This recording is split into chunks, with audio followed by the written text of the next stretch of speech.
Hi there, it's me again, Gordon. Now I'd just like to briefly, I'll probably go on for half an hour. I'd just like to talk about two of my favourite movies. I've got many favourite movies, but this is just two of them.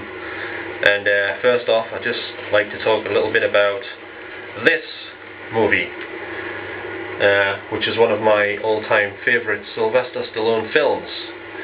And to be honest, I could never understand why this movie was a box office flop.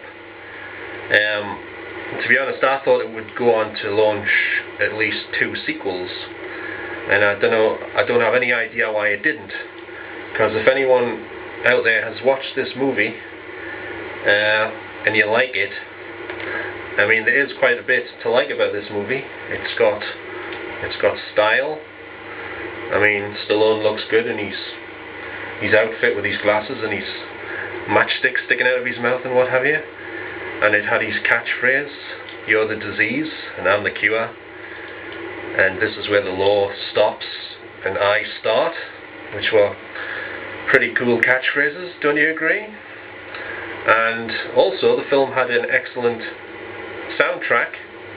It even had Gloria Estefan and Miami Sound Machine on there, and it had an electronic score by Sylvester Levy, who was the guy responsible for most of the music on Flashdance, which actually was a hit movie.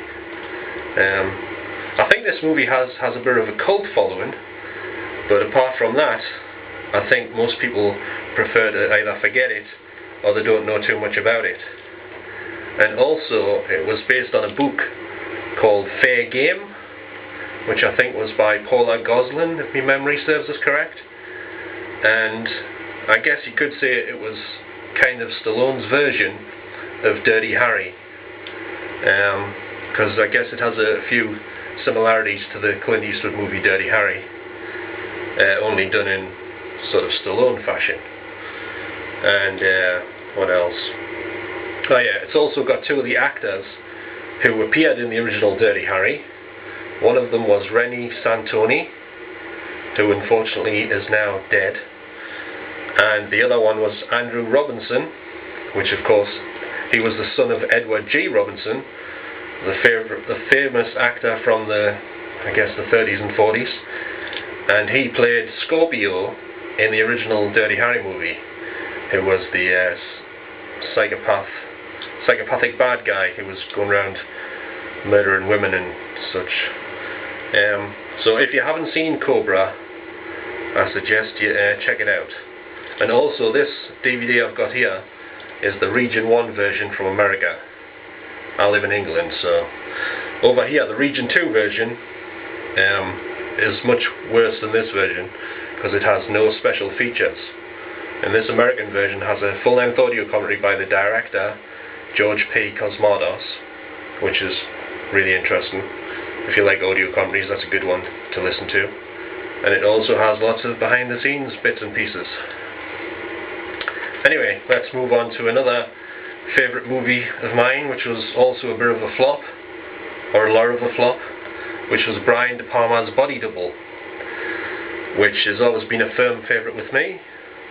If you haven't seen it, it's basically a thriller which stars Craig Wasson as an out-of-work actor who is set up to witness a murder, so he becomes sort of an alibi for the real murder. Well, so the real murderer can get off with it. He's the alibi. Anyway, it's influenced a lot by Alfred Hitchcock's movies, mainly Vertigo and Rear Window, because the main actor in the film, Craig Wasson, has a phobia. He has claustrophobia, actually. And well, if you watch the movie, you should be to see how it resembles certain Hitchcock movies in certain places.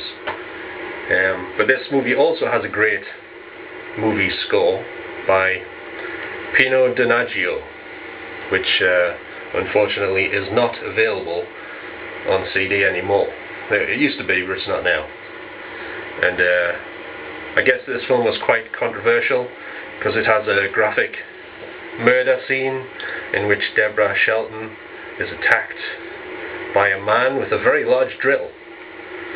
and well, I won't say what happens, but basically she's attacked anyway, and I guess that's one of the reasons why it was controversial. It also has Frankie Goes to Hollywood singing Relax, while a porn movie's being made.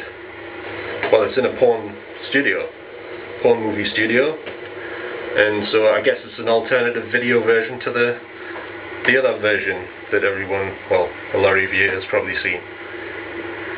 Anyway, I guess that's enough about that.